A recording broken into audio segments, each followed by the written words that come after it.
Tous ceux qui font l'actualité sont en direct sur France Bleu Saint-Étienne-Loire. Éolienne et autoroute dans l'actualité ce matin et on en parle, Sandrine Morin, avec un élu vert de la Loire, conseiller municipal à Saint-Étienne. Bonjour Olivier Longeon. Bonjour. Alors on parle beaucoup de l'A45 ce matin et du plan B que le préfet de région, Stéphane Bouillon, travaille. Un scénario donc avec un pont au sud de Givors. On sait que c'est un trajet que vous faites souvent. On sait que vous vous êtes battu contre l'A47. Vous en dites quoi Vous êtes battu contre l'A45 ? Excusez-moi, je savais que j'allais la faire. Vous en dites quoi de ce plan B ? C'est une des. Il faudrait d'abord avoir la globalité pour vraiment qu'on puisse donner tout son avis. Néanmoins, c'est intéressant. On voit qu'un certain nombre d'alternatives qu'on a pu défendre sont quand même prises en compte par l'État. L'amélioration sur place de la 47, puisqu'en fait, le préfet parle de 250 millions d'euros pour l'amélioration de l'autoroute existante. Et effectivement, il envisage au sud de Givors un passage. En gros, à l'entrée de Givors, au lieu d'aller sur le centre, on prendrait la sortie centre commercial, si on peut dire, ce serait pas une sortie, ça serait un embranchement. On suivrait en fait le Gier et au dernier moment, on passerait sous Givors pour déboucher, en gros, à Loire-sur-Rhône, pour ceux qui se souviennent, là où il y avait l'ancienne centrale. Mais ça, pour les Ligériens, j'allais vous dire, ils s'en foutent, c'est plus chez nous presque. Et donc les problèmes, on les garde, nous, les problèmes sur la 47. Alors, c'est bien pour ça que je dis amélioration de la 47, parce que par exemple, il y a un secteur qui a été jugé sur lequel il faut vraiment faire des améliorations, c'est le secteur de Rive de Gier. Il y a aussi derrière comment on va dans Lyon. Pour les Lyonnais, de toute façon, c'est clair, la 6 et la 7 au droit de Lyon vont être déclassées. Ce ne sera plus une autoroute. Vous ne roulerez plus devant Perrache comme sur une autoroute. Donc, il y a après ce pont dont on parle, l'idée d'un petit barreau, je dirais plutôt, qui rejoigne en fait le contournement actuel et qui nous fasse rentrer dans Lyon par les différentes entrées du contournement Est. Ce plan que travaille Stéphane Bouillon, visiblement, il y a autour de 70-90 millions. On est dans des scénarios et lui, il ne veut pas parler. Pour le moment, il ne dit rien, il ne dit même pas qu'il évoque ça. Je crois qu'il en a parlé aux élus quand même. Il en parle même aux si je n'étais pas invité d'ailleurs. Mais il n'en parle pas à la presse. En tout cas, il y a 70-90 millions pour les TER. C'est suffisant pour notre ligne ? Alors notre ligne a été régulièrement améliorée et modernisée depuis 1992, notamment avec l'électrification Saint-Étienne-Firminy. Aujourd'hui, si on veut monter en capacité, il faut avoir des trains plus grands. Pour avoir des trains plus grands, c'est bête, mais il faut acheter des trains, mais aussi il faut agrandir les quais. Agrandir tous les quais sur toutes les gares de cette ligne, c'est beaucoup d'argent. Et donc, vous pensez que 70 millions, ça pourrait être bon déjà pour...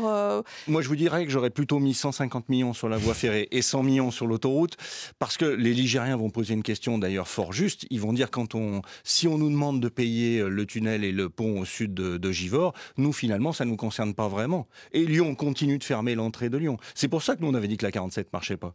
On n'ira pas plus vite pour rentrer dans Lyon avec la 45. En pleine grève SNCF, vous êtes ému de la disparition de certains TER sur la ligne Saint-Étienne-Lyon. C'est une réalité ou c'est juste votre manière de dire aux cheminots vous avez raison, faites grève, la SNCF est en danger ? Alors, je pense que la SNCF est en danger, que le fonctionnement global du ferroviaire en France est en danger et que les cheminots, je pense qu'ils ont raison de faire grève.